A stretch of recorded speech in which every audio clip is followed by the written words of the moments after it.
welcome to Dad Describes, where we talk about current issues of the day. I just found out that one of our SCOTUS members, Ginsburg, has died tonight, and sorry for the passing, but I wanted to talk about what this means and the constitutional crisis that we might all be in because of this. 2020 just keeps getting better. So here we go.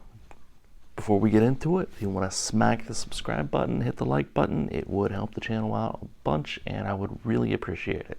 So honestly, yeah, this 2020 election just got honestly pretty nuts.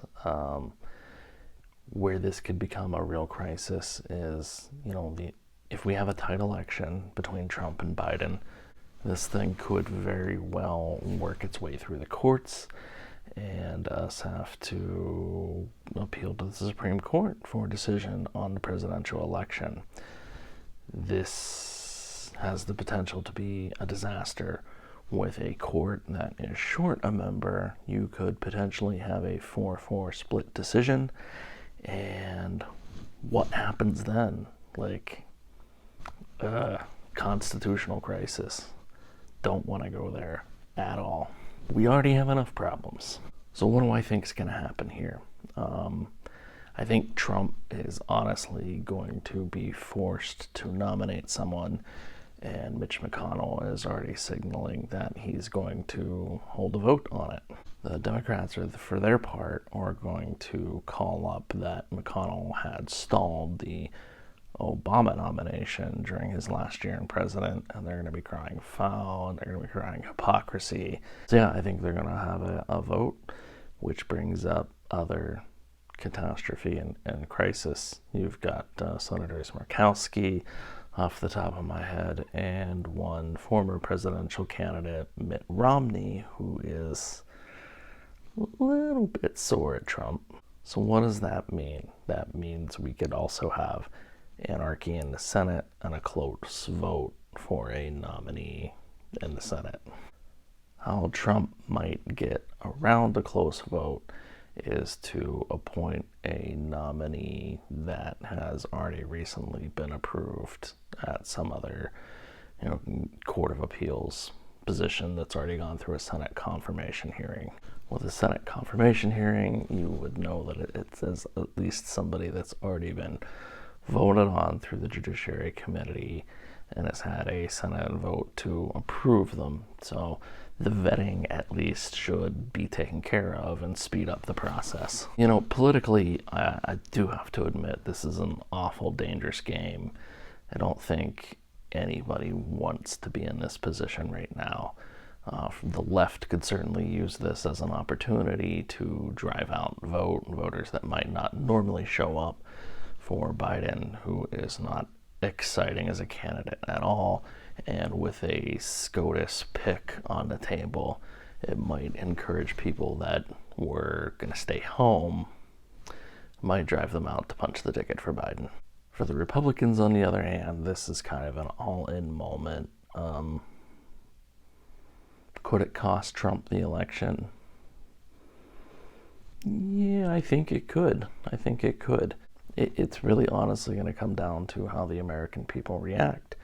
On one hand, we have all of the civil unrest and riots, and people, they're feeling pressured to be activists when they don't want to be. There's a lot of people afraid. There's a lot of people afraid to express their opinions, and these are largely going to end up being Trump voters.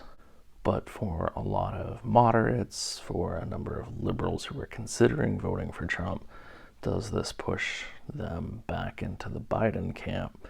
It's a pretty big risk, and it is a risk if Trump, nominates somebody.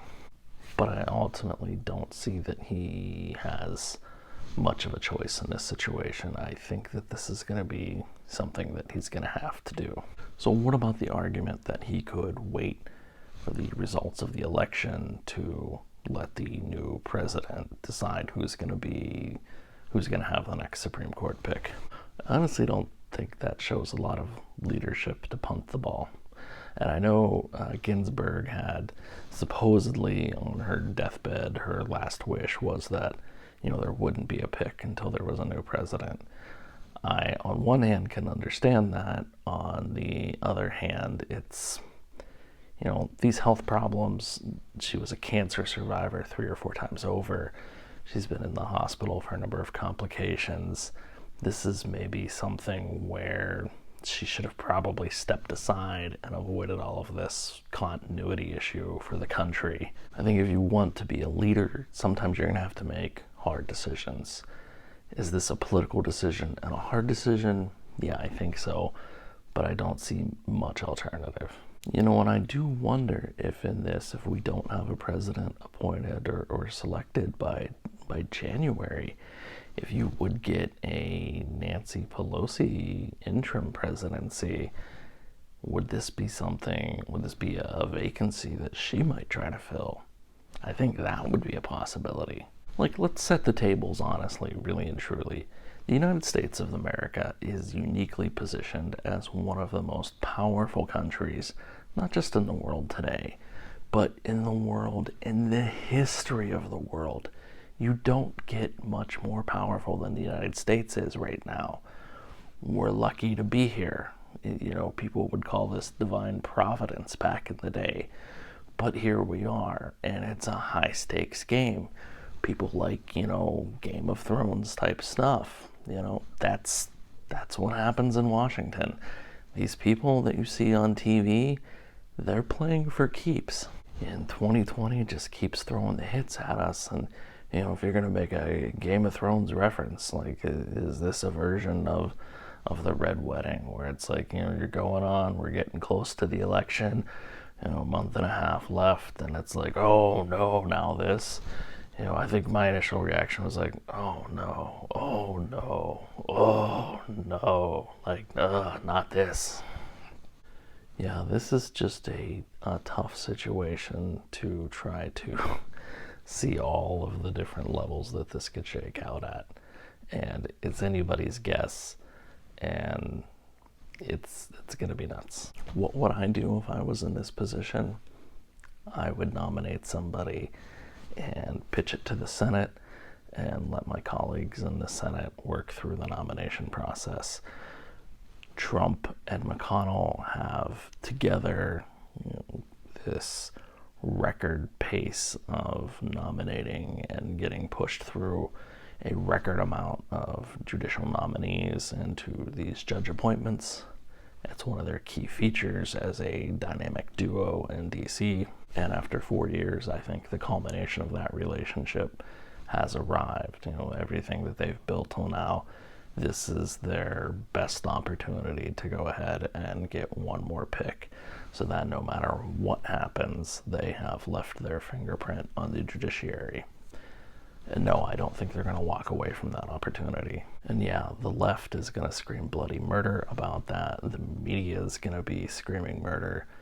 Twitter, any of these social media platforms, there's going to be people going crazy. It's going to be potentially crazy in the streets. I hope not. I don't want to see any more of that. 2020 has already frazzled out everybody's brains. We don't need this. On the bright side, I guess we now will have something for the candidates to talk about policy-wise of who they might nominate. Although, because right now, what's Biden even running on other than orange man bad? At least Trump, you can kind of tell that he's running on his current platform of everything he's already done. But again, if I was Trump, I would probably shut that down with a judicial nominee pick in very short order and not let this campaign issue really get roots. The timing is interesting because I think within just the past week, Trump had been talking about, okay, well, if I do get a nominee position, Senator Ted Cruz or Tom Cotton might be one of my 2 picks. The timing's just a little bit strange on that. I'm not talking about a conspiracy, but it makes me wonder if there was some forewarning that there was health conditions at play and they maybe needed to start dusting off the list and rolling a couple of names out to get prepared for the inevitable. So what do you think you would do? Would you go ahead yourself and nominate somebody? Let me know in the comments below. Again, hit the subscribe button, hit the like button, give me some feedback on this. Help us make some sense out of all of this. Thank you for watching Dad Subscribes, and remember, nobody listens to Dad until we're in a constitutional crisis and you need somebody to sort it out for you. See you next time.